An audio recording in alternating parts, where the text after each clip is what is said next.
જય સ્વામિનારાયણ.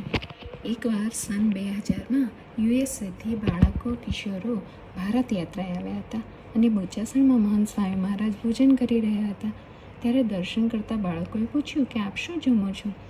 એટલે પોતાના ભોજન પાત્રની બાજુમાં પડેલા થાળ પર નિર્દેશ કરીને મહંત સ્વામી મહારાજે પૂછ્યું, ચાખવું છે? બાળકો રાજી થઈ ગયા. મહંત સ્વામી મહારાજે થાળમાંથી પરવળનું શાક થોડું ચમચી લઈને એક બાળકને આપ્યું.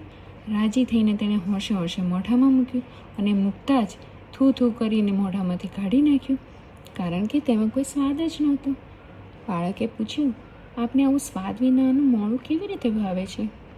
મહંત સ્વામી મહારાજે ટટ્ટાર થઈને કહ્યું, યોગી બાપા અને પ્રમુખ સ્વામી મહારાજ મળ્યા છે એનો કેફ છે, એટલે બીજા સ્વાદની જરૂર નથી. આવી તેમની ઘણી સ્વાભાવિકતા સૌને સ્પર્શી જતી. જય સ્વામિનારાયણ.